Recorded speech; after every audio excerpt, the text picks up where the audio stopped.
My team and I have won all of our startup pitch competitions. This is how we do it. The TLDR for winning these startup competitions and why I believe we do so well is, number one, we sell the team really well. Number two, we sell the product really well and the story behind it. And number three, we handle the questions and objections incredibly well.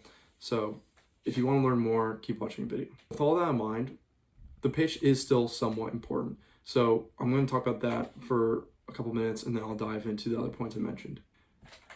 This is kind of obvious, but you want to have actual product or idea that is great and that people see potential in.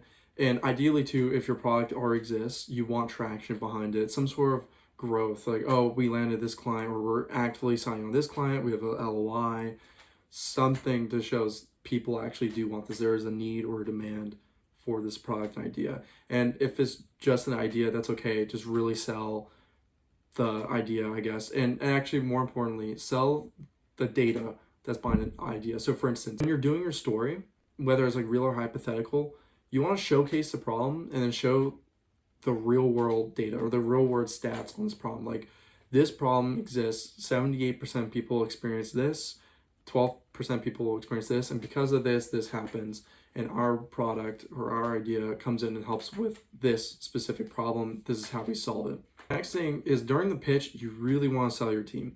If your team is really good, which hopefully it is, selling the team is super important, because when people are judging a product or investors are looking at a product, more than the product, I mean, the product is still important, but they're really judging the team behind it. If they think it's a great idea, but they don't believe in the team at all, it's not going to go well for you. But if they believe in the team, they're like, oh, maybe the product needs to change or pivot, maybe XYZ, or maybe they just think both are a great fit, is really going to help you overall. So sell the team, whether it's a story, whether it's you're selling the past experience, whatever it is, sell the team. Now we're at the most important part, in my opinion, which is how you handle the questions and objections.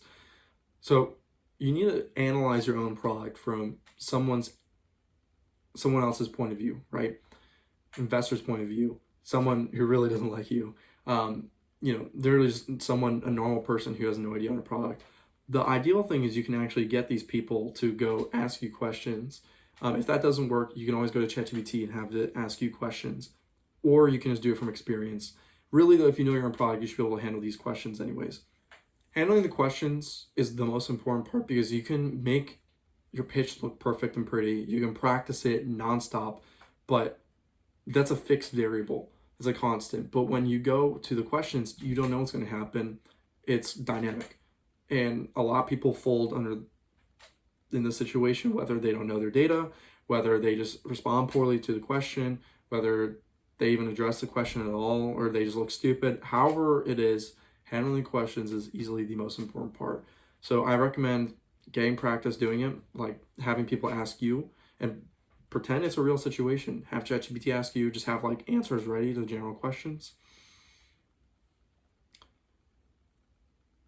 Overall, the question section really can just display your competency and show some level of legitness to you and your team and your product. So it's incredibly important. Now, when you're practicing for your pitch, you don't need to memorize and know every single word. You just need to make sure you hit the main bullet points for each slide or the whole pitch in general.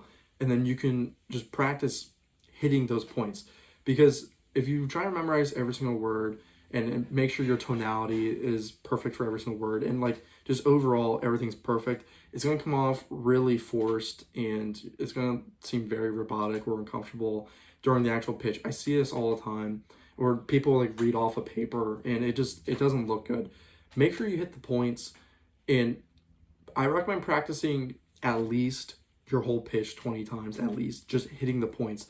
It's totally okay for your verbiage and your words and the way you deliver stuff to change when you're practicing, and that's completely okay because it comes off natural. Obviously, there might be points in your pitch where you really want to emphasize something, so you'll practice emphasizing that one thing or whatever it is. But overall, have it come off natural, have it come off calm and relaxed. Speaking of calm and relaxed, this kind of ties into confidence with speaking. Most people freak out when they're presenting in front of a whole bunch of people, really just public speaking in general. I like to take the stance of confidence comes from competence. I forget who that came from.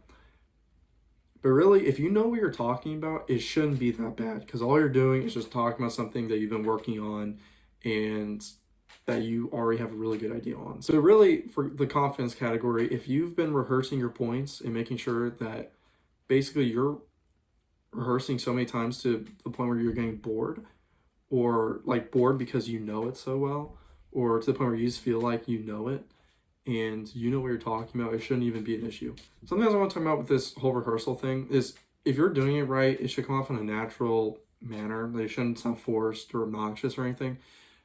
But don't be fucking annoying when you're presenting, because some people practice it so much and try to be like so confident, overconfident, and project their voice so loud. It's just annoying and it's weird.